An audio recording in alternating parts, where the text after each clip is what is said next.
Fellow St. Lucians,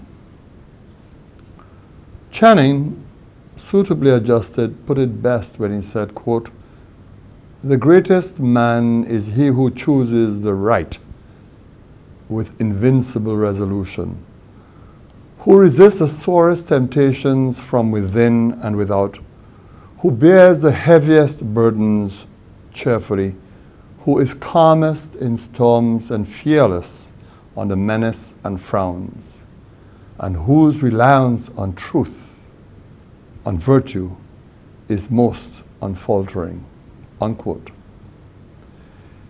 These words were spoken nearly 2 centuries ago, yet each one is pregnant with resonance and relevance when spoken about our very own son, Hunter J. Francois.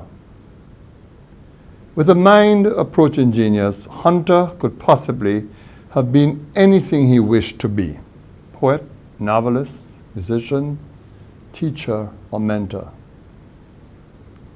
That said, considering his life's work, his impact on our country, and the reverence with which he was held by all and sundry, he was actually all of the above and much more.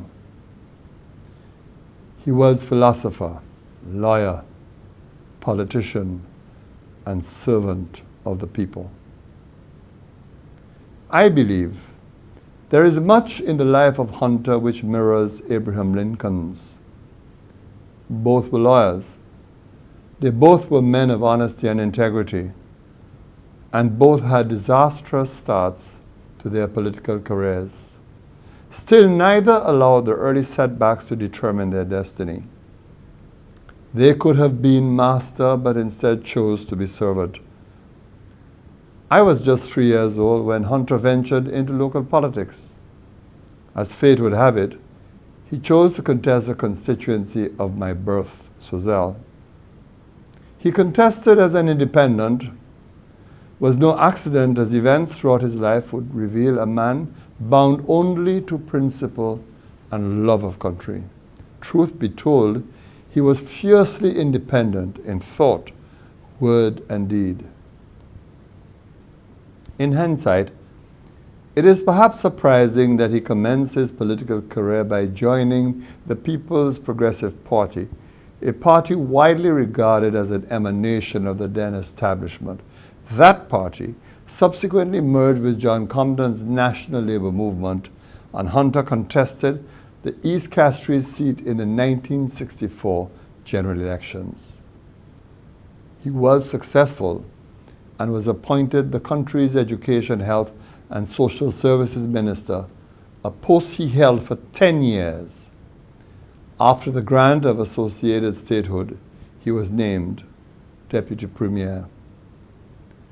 It is significant to note that 40 years after he demitted office, 35 years following the island's independence, it is he who remains revered as the country's education pioneer, the cornerstone upon whose ideas and vision that our education system was built. Among the greatest testaments to his vision is what we now know as the Sir Arthur Lewis Community College. It was he who first gave thought to such an institution. Its precursor, always conceived and commenced during his tenure. In honor of his vision, the library wing of that institution now bears his name. His tenure was not without controversy.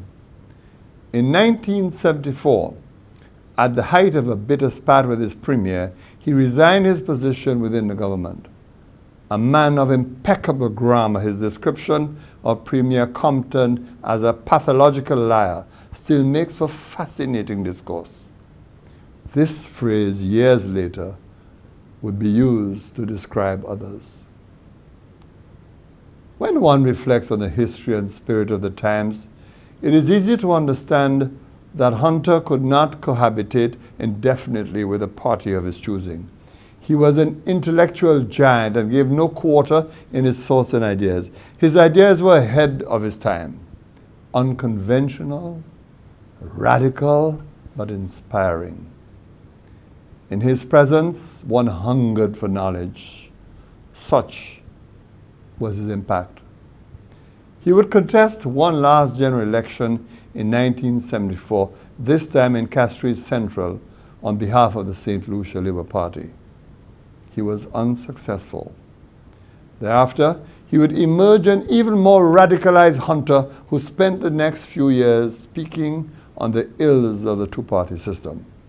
He favored its abolition and championed a no-party state system. Still, he would not turn a blind eye to service of country. Following stints as parliamentary commissioner and chairman of the state-owned Radio Saint Lucia, he would retire from public view. Thereafter, he gave no interviews and spent his last years with his beloved family and piano.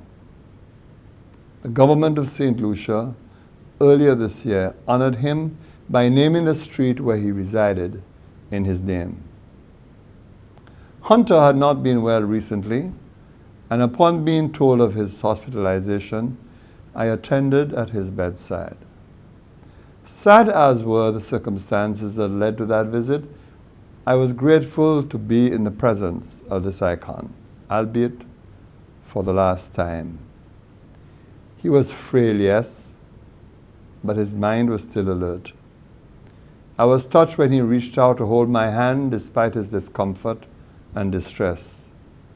I knew he was in preparation for the inevitable end. Here was a man who had done his duty to country, family, and self. A man whose contribution was immense. A man who had sought no personal reward, but simply asked that the right things be done. He, more than any other, had shaped the education that I received in preparation for my later life. I thank him immeasurably. So too will many others.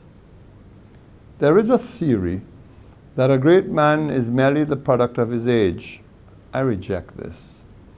I believe that the genius of the man is one part, and the opportunity he seizes of his own accord and volition is another.